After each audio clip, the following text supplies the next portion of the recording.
भारत की राजधानी नई दिल्ली का दिल कहे जाने वाला ये इलाका फिलहाल एक बड़े ऐतिहासिक बदलाव के दौर से गुजर रहा है। यहाँ पुरानी इमारतों की जगह दर्जनों नई इमारतें बन रही हैं, जिसमें नया संसद भवन, मंत्रालयों के लिए ऊंची इमारतें और भी बहुत कुछ शामिल है। दरअसल ये सब कुछ नरेंद्र मोदी सरकार की महत्वाकांक्षी सेंट्रल विस्टा परियोजना का हिस्सा है। ब्रिटिश दौर में बनाए गए इस जिले को नया रूप देने वाली ये परियोजना 2019 में शुरू हुई थी और 2026 तक पूरी हो जाएगी, ऐसा बताया जा रहा है। सरकार का ये भी दावा है कि इससे शासन व्यवस्था और बेहतर होगी और विरासत भी सुरक्षित रहेगी। शुरुआत में सरकार ने इस पूरे प्रोजेक्ट का एक अनुमानित खर्च बताया था 20,000 करोड़ रुपए।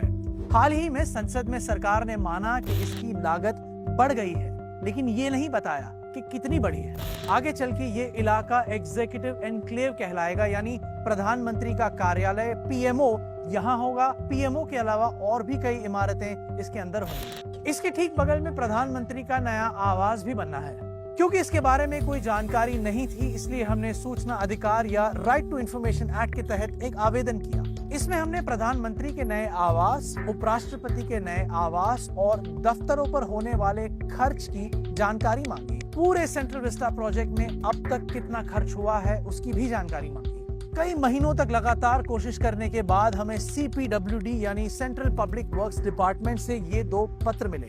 ये विभाग आवास और शहरी मामलों के मंत्रालय का हिस्सा है और ये दोनों संगठन साथ मिलकर सेंट्रल विस्टा परियोजना की देखरेख कर रहे हैं। सरकार के जवाब से 3 बातें सामने आई। पहली बात, प्रधानमंत्री के नए आवास के निर्माण की लागत सरकार नहीं बताएगी। सरकार का तर्क है कि ऐसा करने से देश की सुरक्षा, संप्रभुता और अखंडता पर असर पड़ेगा।